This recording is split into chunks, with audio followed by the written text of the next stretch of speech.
Everybody knows John Wayne Gacy, Ted Bundy, Jeffrey Dahmer. But what about the other guys? The lesser known, that are just as evil. Come along and explore them and learn some hard lessons with me, Brett, and my co-host and beautiful wife, Deanna. Each week, we will be exploring the dark minds of these people, also paranormal, conspiracy theory, and some cryptids. We hope you have as much fun with this as we do.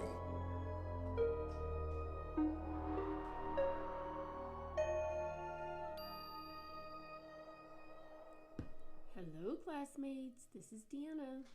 Hey guys, this is Brett, and welcome back to episode 25 of Hard Lessons.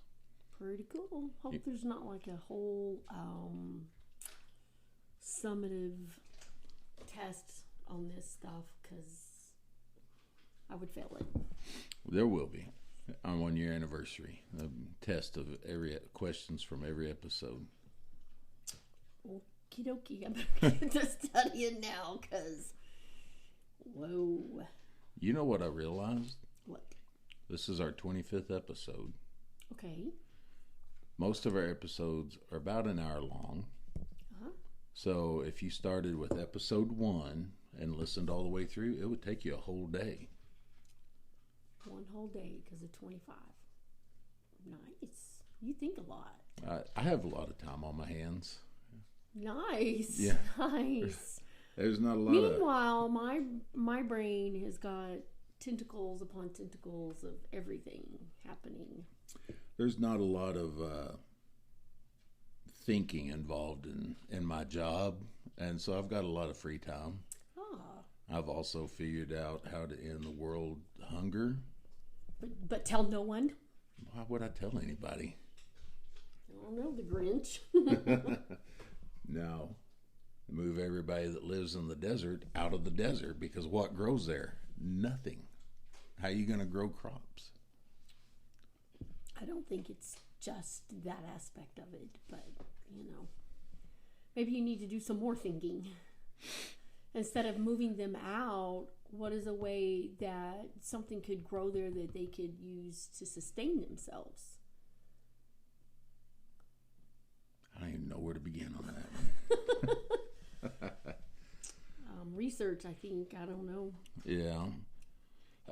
I know we don't do a lot of announcements, but I do want to run something by the listeners real quick. Something I thought of yesterday on the way back from Dallas with Big Man Sam.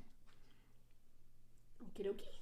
If y'all would do Teach and I a favor, and wherever you listen to us, whether it's Spotify, iHeartRadio, Amazon Music, whichever app streaming service you use, if you would rate and review us, that would be great. That would help others find us. That would help us to start being able to put more money into the podcast so we could get better at this, because we know we're not the best. We're just a couple of goofballs that likes this stuff and share it with all of y'all. Some gentle, constructive criticism. That would be awesome. But especially if I talk too much or interrupt too much. I've never known you to do either one, ever. Says with a sarcastic, creepy clown smile. Huh. Anyhow, when a new restaurant opens up, a lot of people will wait and read the Yelp reviews before they go try it. Very true. Same way with podcasts. So if y'all could do us a favor and rate us, review us, share us with your friends, we would be forever in your debt and forever grateful. Yes, please. With that being said, how was your week, Teach? I want to say it went by really fast. Yay.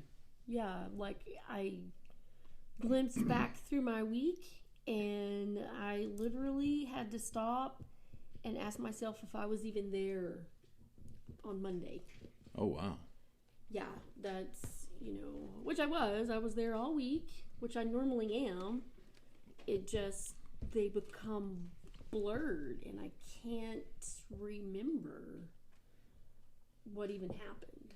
So, and anyone that believes in their little minds that teaching or education would be the easiest gig in the world, please reach out to me and I will explain everything to you. Okay? Or that you don't understand why a certain district or campus has issues.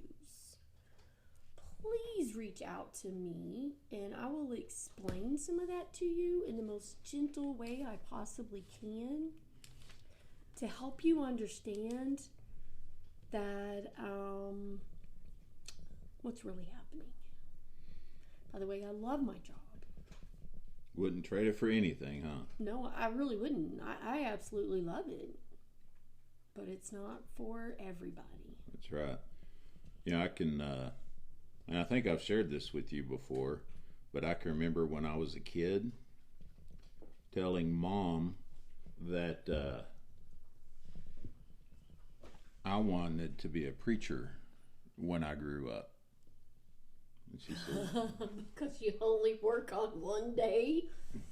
Why would you want to do that? You work one day a week and they give you a house to live in. Ah. Yeah. But now you know the difference, huh? I don't think those guys get any days a week off. They don't. So, all right. All right, I'm excited about this episode. Do you have a more for us? Unfortunately not. Okay. And this is really not an excuse, but when you have ADHD, I may have had it Monday. But 6 days later. 6 days later, I couldn't begin to tell you much more than I should have done that or had that. I don't know. That's all good. Let's go ahead and get started then. Alrighty. Class begins. All right. So this week we are going to cover a true crime case. Okie dokie. If I mention the name Christopher Scarver to you, what do you think of? I think this is a man's name, and that's about it. He could be one of billions of people on the planet Earth. Okay, well, and see, that's the goal of Hard Lessons, right? Yes. I search out the cases that people may not have heard of. Maybe they have heard of him, but they're like, I can't place it, and so bring some of those guys to light. Definitely. Those are the ones I want to hear about. All right. Well, we are going to talk about Mr. Christopher Scarver today. Okay. He was born on July 6th, 1969 in Milwaukee, Wisconsin. Whoa. He is the second of 5 children. Faced a lot of racial discrimination while growing up. Oh, definitely. I can see that happening in that time period. By the way, he is a black man, so that's why he was facing the racial discrimination. That's realized I hadn't said that yet. I was going for. Yes, ma'am. African American. At age 19, he dropped out of high school while just in the 11th grade.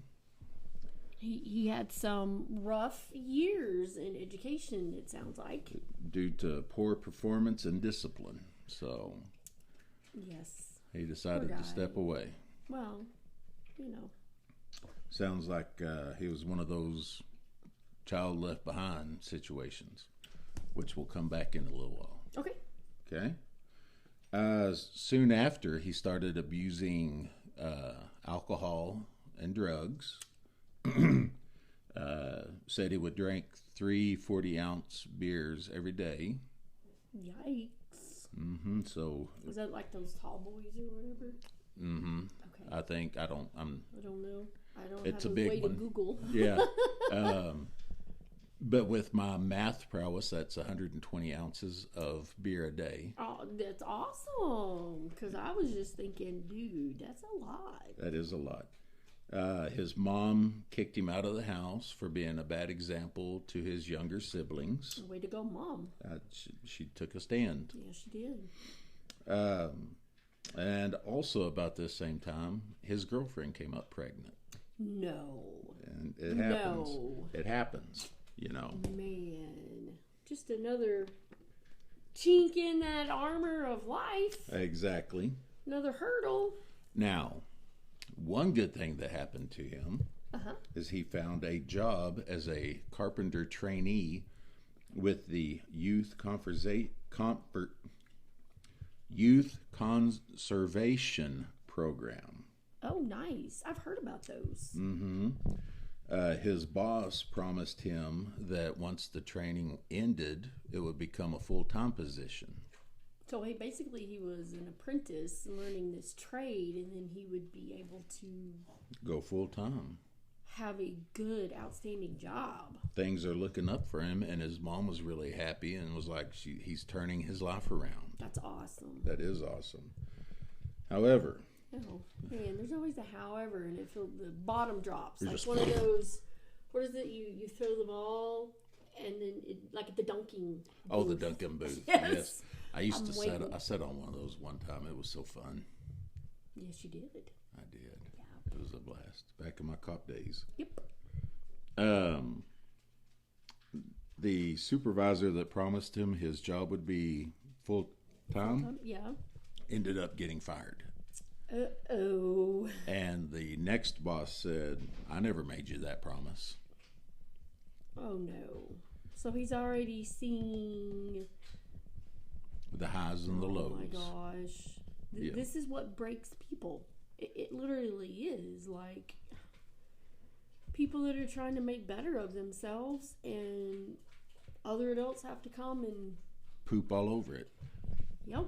Speaking of that, those that follow us on Facebook already know this, but on our way to Dallas for the road trip the other day, there was a man on the side of the road, Highway 287, pooping. It was in dire emergency. You know, when nature calls, you got to answer wherever you're at. I'm guessing so. Yeah. So we're going to go to June 1st, 1990. Scarver went to the office of the training program. Okay. He found one of the other workers in there named Steve Lohman. Okay. Held him at gunpoint and demanded money. Oh, so he got upset. Like, you're not going to offer me no job? I show you what I'm going to do. He was mad. He was very mad. Okay. Lohman handed all the money he had over to Scarver. Okay. $15. Uh-oh. Yes. I don't think that was kosher. It didn't go over so well. I feel the bottom going to drop out. Big time. Obviously, as we've talked about, this angered Chris, so he shot Lohman in the head.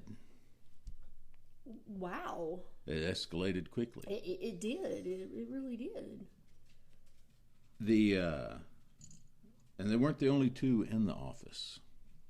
Uh-oh. Site manager, so the guy that's over everything, John Feyen, Feyen, was sitting there, and he looked at him and said, "Do you think I'm kidding, Mr. Hitler?" and shot Lohman twice more in the head. Wow. That's really overdoing it. Mm-hmm. One shot would do just there. Exactly. The other two is just anger, evil. outrage. Yeah. So what does Mr. Feyen do? Gives him all the money. Writes him out a check for $3,000 and gave him his credit card. Very good. Did he survive? He took up and ran. He ran out the door. There you go. A couple hours later, cops went to Scarver's apartment. Well, of course. And he was sitting out on the front porch, still had the check in his pocket, still had the credit card in his pocket, still had the gun in his hand, and handed it all over to the cops, put his hands behind his back, and said, I know I screwed up. I was fixing to come turn myself in. Well, under the circumstances, I gotta give him props for like, dude, I just screwed up my whole entire life. Exactly. And it's not like they wouldn't know who did it because there was witnesses. Because it was that guy that ran away and another dude. Mm-hmm. Or girl, whichever one. Right.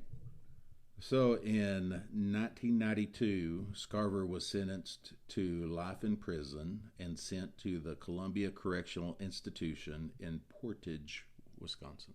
Portage. Portage. Portage? Portage. I'm good with it. Yeah. Have you ever heard of Portage, Wisconsin? Yeah, about 2 seconds ago.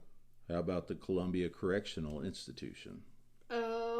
Again, when you announced where he was going and the place he was being sentenced, I've never heard of it before. Never? Okay. Well, I'm going to play some audio now. Okay. This is one of his fellow inmates. I need you to close your eyes. Okay. While I play this clip. Get it all set up here. You ready? Yes. Your Honor, it is over now. This has never been a case of trying to get free. I didn't ever want freedom. Frankly, I wanted death for myself. This was a case to tell the world that I did what I did not for reasons of hate. I hated no one. I knew I was sick or evil or both. Now I believe I was sick. The doctors have told me about my sickness, and now I have some peace. I know how much harm I... So, did you recognize that voice? Vaguely recognize that voice. I know I've heard it on a documentary that we watched. So, several. Several of them. Oh. So, let me give you some more clues real quick. Okay. This fellow inmate murdered 17 males between 1978 and 1991. Okay. A couple of his nicknames: the Milwaukee Monster. Yes. The Milwaukee Cannibal. Yes. This dude. Yeah, that dude. Who is it? Oh my gosh. I just said it in my head. Oh, Jeffrey Dahmer. Jeffrey Dahmer. Okay. Christopher Scarver is better known as the man who murdered Jeffrey Dahmer. Wow. I guess if you're gonna murder somebody, is that the route to go? Like, yeah, murder a famous murderer. Yeah. I mean, I don't know the whole pyramid of schemes here. Of you start low and you work your way up. Right. in the homicide department. I don't know. Apparently, to get his name known, hadn't worked out very well. I wonder if that was his purpose, to get his name known. I don't think it was. I don't either. A little bit about Dahmer. He was born May 21st, 1960, also in Milwaukee. Like I said, he killed 17 men between 1978 and 1991. Sentenced to 16 counts of life in prison for a total of 941 years. And so, yeah. And how long did he actually serve? Just over 3. Just over 3. Yes, ma'am. Okay. Dahmer was not the only inmate that Mr. Scarver killed that day. Oh.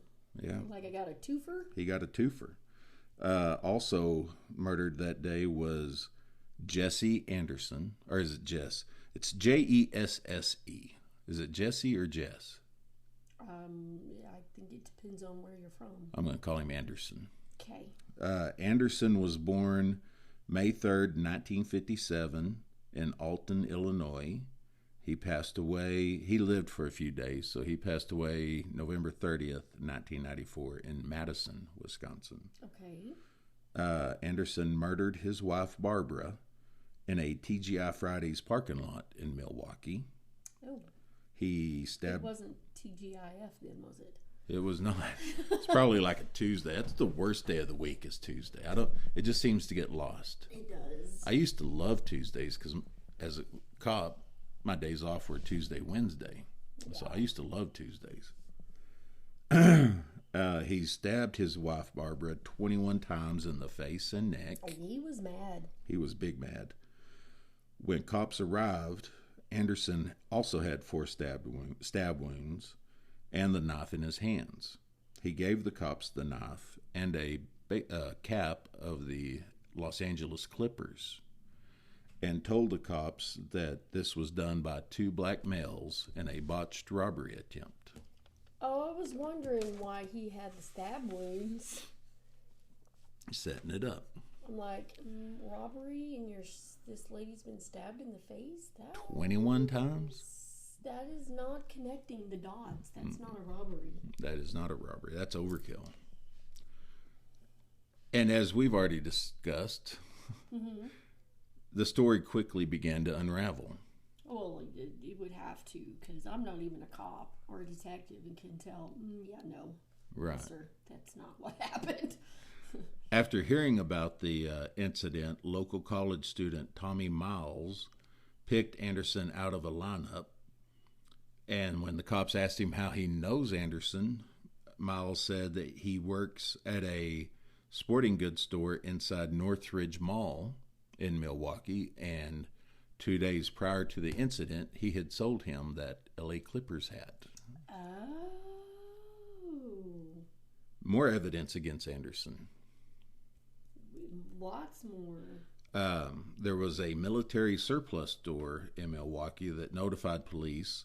They sold a similar knife to Anderson just, a few days before the incident. Further investigations by the Milwaukee PD revealed that this was the only store in the Milwaukee area that sold that brand of knife with a red handle, which this one had. Oh. So... He didn't watch very many true crime stories and that's a no-no. That's a no-no. Doctors testified Anderson's wounds would had to have been self-inflicted the way the knife went in.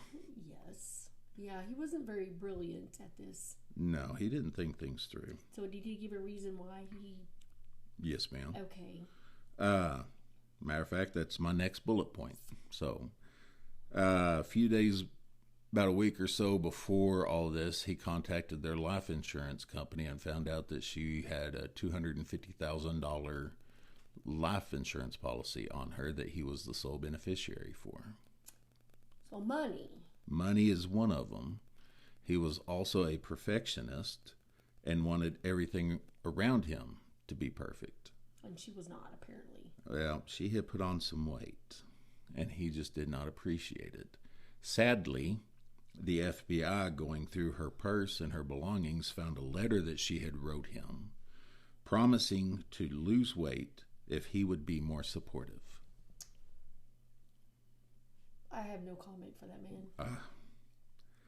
man. He was found guilty and sentenced to life in prison with the possibility of parole after 60 years, which he wouldn't have made anyway because he was already 35, so he would have been 95 the first time he come up for parole. They probably would have denied him anyway. Nah, you haven't been rehabilitated enough. Exactly. What can I do? Okay, Sonny. I'm already headed up to a catheter, man. So, November 28th, 1994. Wasn't that like a Thanksgiving time-ish? It's around there. This is a few days after. After? Yeah. Scarver, Anderson, and Dahmer were working together cleaning a restroom next to the weight room, the workout area. Right. 3 men that have point-blank killed people without apparently any remorse. I know of. I don't know about what happens in prison. Like, they could have been... Sure. Like Dahmer, he was a born-again, baptized Christian, so... Exactly. At some point in the morning, the guards that was watching them left the three men alone. Oh, that's a big no-no. That is a huge no-no. I worked in corrections before I became a police officer, and that was highly stressed. If you got inmates somewhere working, you're right there with you. If you got to go to the bathroom, they got to go to the bathroom. Well, yeah, because, things happen, case in point. Like, bad things happen. There was when I was working in the jail at the sheriff's office here, going through the academy, we had one inmate named Michael Anderson. He was an escapee from the prison, and they were in a smaller community that's about 10 miles from here. It was during the summer, and they were working on the school building, making some repairs and stuff, him and a crew, about 4 or 5 other guys. And the prison out here only sent one correctional officer to guard all the men. Was it a female? I don't remember that far back. I don't think so, but I don't remember. I don't remember. It really doesn't matter. I don't know why I genderized that one. But anyway, so he got the timing, because he didn't have a watch or nothing. So in his head, he got the timing, how long that guard, like from the time he left, or they left the room he was working in, and would go check on the others, how long he had. Well, just down the street from this school is a little convenience store. And so after the officer left, he jumped out the window, went down to the convenience store, and he said, really, all I wanted was a cigarette, because it had been 10 years since I'd had one. And he said, but you don't walk into a store, walk up to the display, grab a pack of cigarettes, and walk out, because you're going to get caught. So I was walking around the store for a little bit. It kind of got busy. It was around lunchtime. And then I got nervous because I wasn't sure how long I had been gone. And I thought, oh, they've already caught me. So he left and was found 6 weeks later in Albuquerque. Oh, wow. Yeah. Like, he just done decided, well, I'm already gone. No point going back. No point going back. They've already discovered that I'm gone. I didn't make it down there and back in time to get cigarettes. Officer. Yeesh. So you never leave them. When you go back into the book and be like, but I shouldn't have been alone. That's true. That is true. When I was working in the jail, one of the greatest men that ever influenced my law enforcement career was my sergeant, Mr. David Potter. And he told me one time, he said, Brett, there's a reason why they're called convicts. Because they're going to pull a con and make you the victim. That is perfect. Yeah, Mr. Potter is an amazing man. Yes, that would be like putting one adult in a classroom with 34 students and really not expecting anything to happen. Like, unless they have perfect discipline management, something bad's going to happen. Exactly. Not all the time, but they're manipulators, so their wheels are turning and figuring it out. Mm-hmm. Yikes, that's scary. It is scary. So back to the story. Okay. Scarver grabbed a 20-inch metal ball from the weight room and first attacked Dahmer, fatally striking him. I read one article that said he only struck him with the metal bar 2 times, and the rest of the time he banged his head on the floor.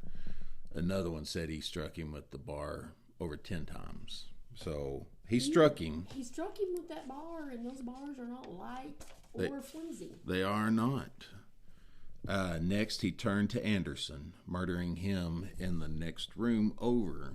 So, like, maybe one room was urinals and the other room was sit-down toilets. So they wasn't in the same room, so that dude probably didn't know what was going on. Had no idea. No idea at all. and then just left him for dead and walked back to his cell. One of the officers walked up to him and said, "Why aren't you working still?" And this is the quote Mr. Scarver gave him. "God told me to do it. You'll hear about it on the 6 o'clock news. Jesse Anderson and Jeffrey Dahmer, they're dead." Okay. God told me to do that. God told me to. And then he also made the statement, "I am the chosen one."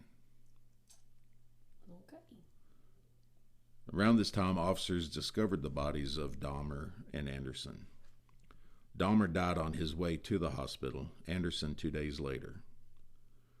At first, Scarver said the murders were racially motivated because of his time growing up, having the... That's disputed right there. And because Dahmer mainly targeted men of color, and Anderson blamed the attack on his wife on 2 black men.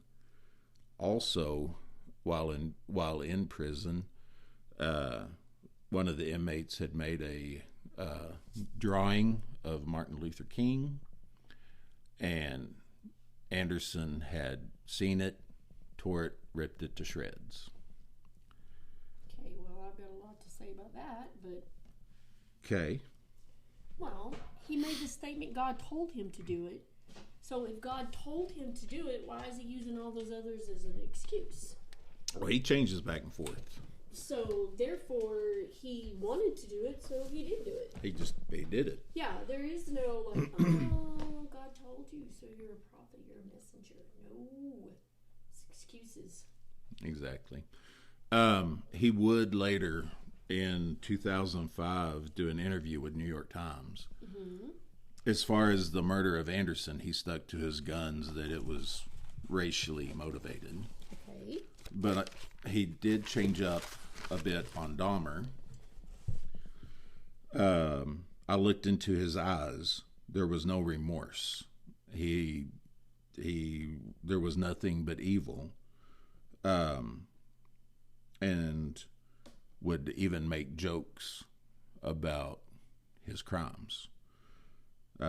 He would fashion his food into body parts and used ketchup as murder. Dahmer was heard several times telling guards and other inmates, "Be careful, I bite."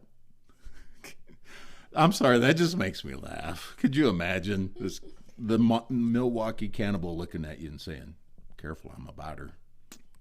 Yes, although if there was nothing in his eyes, like there's nothing back there, that would be very intimidating. Mm.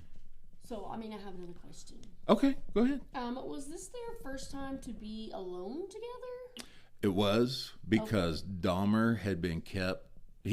There had been another attack on Dahmer, and so to keep him safe, they had kept him in solitary for over a year. And Dahmer finally asked, "Hey, can I get out?" And so he had only been out maybe a few months in general population when this happened. So he had spent a lot of his time in solitary confinement. So for his safety. So because Dahmer showed no remorse and still continued to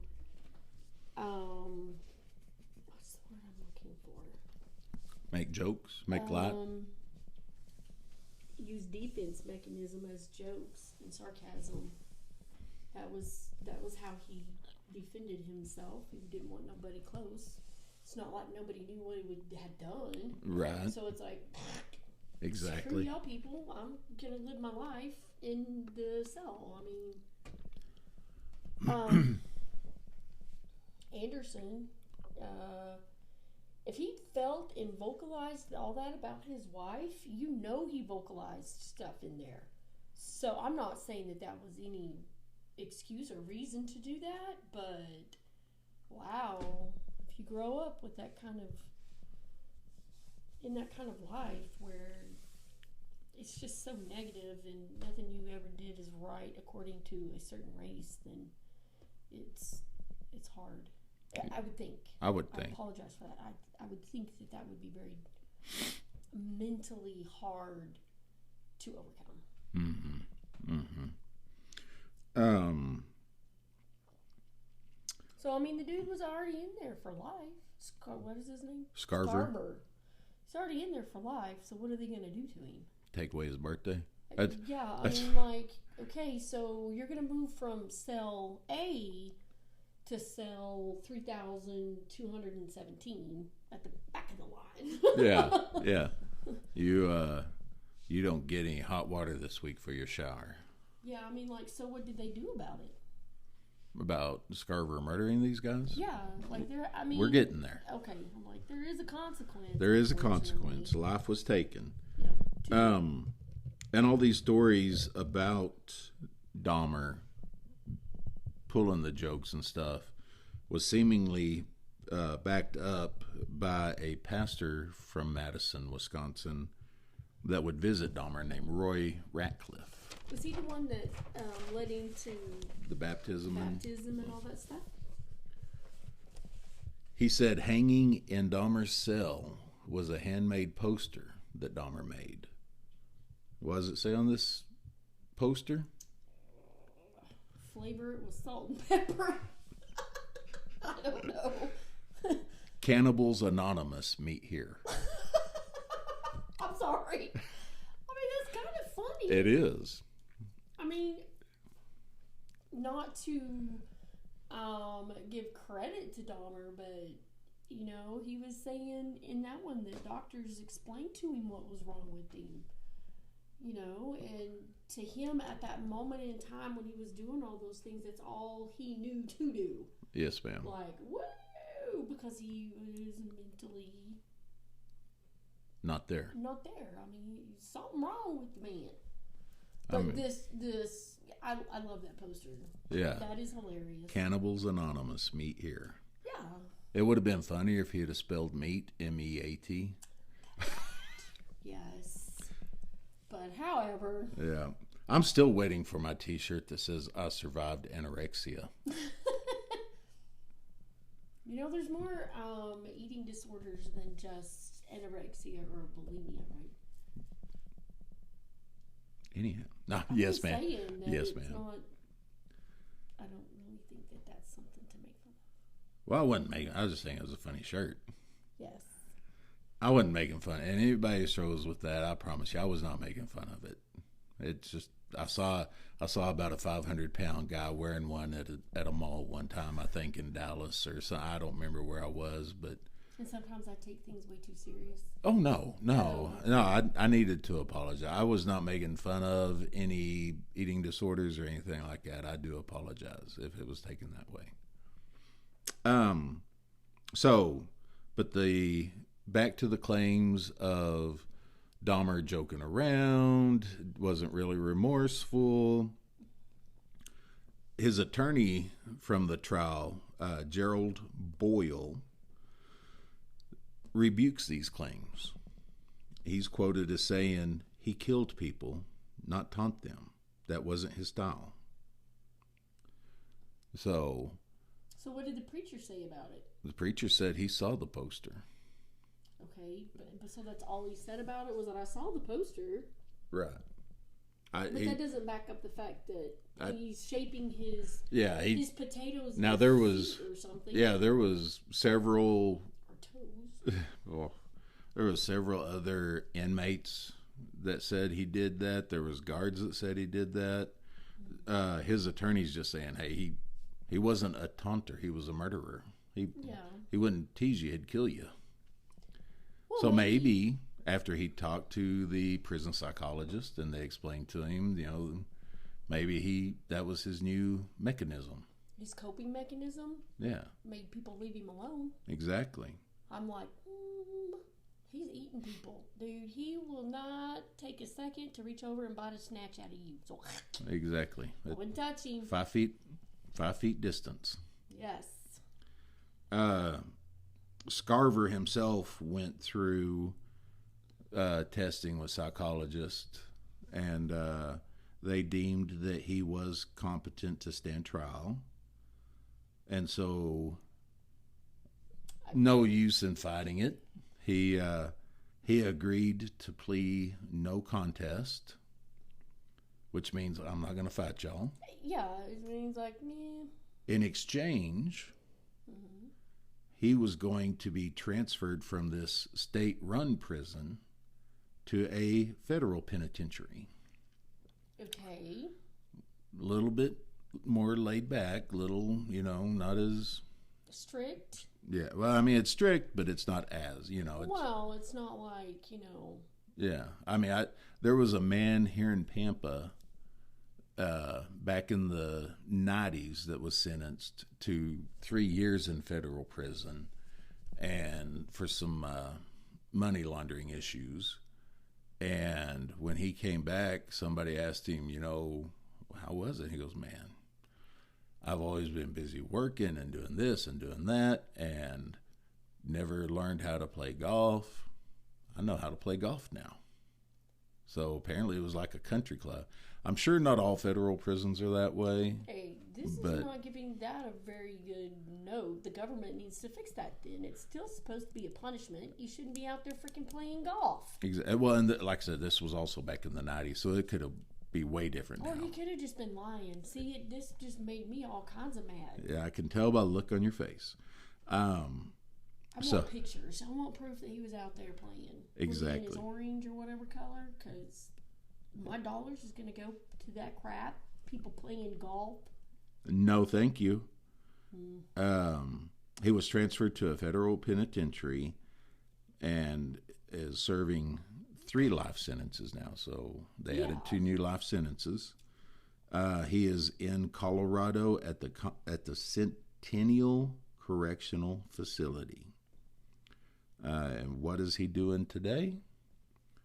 Well, he has turned to a hobby of writing poetry and has actually published 2 books.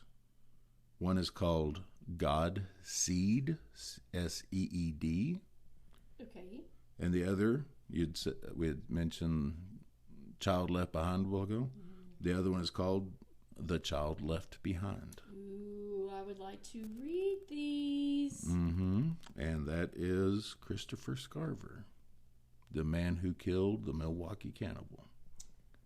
Yes. So did he stay in trouble in prison? Was he like one of those that just minded his own business? You leave me alone, I'll leave you alone. Since he has been... Before Dahmer, He had some issues, some fights, some stuff like that, but nothing as major as what he had done. Oh, okay. Yeah. So my bibliography for this week, website called digitalspy.com, What Dahmer on Netflix leaves out about Christopher Scarver, allthat'sinteresting.com, Jeffrey Anderson, the man murdered alongside Dahmer, heavy.com, Christopher Scarver, 5 fast facts you need to know, thefamouspeople.com, Christopher Scarver biography, and as we know by now, one of my favorite websites of all time, murderpedia.org, Christopher Scarver, and then that YouTube clip that played of Dahmer giving his final statement. That is a YouTube page called The Harrowing Jeffrey Dahmer Trial Final Statement. And that is Christopher Scarver. So did he ever say that he has remorse for doing it? He never has said. Or not that you found? Yeah. So then it would be like, that's a catch-22, dude. Like, you said he doesn't have remorse, so if you don't have remorse, you're no different. You're no different than him. Right. So what's my grade this week, Teach?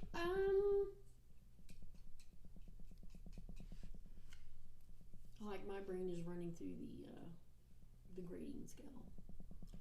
I would give you an A. Hey. Yeah, I mean, that was pretty good.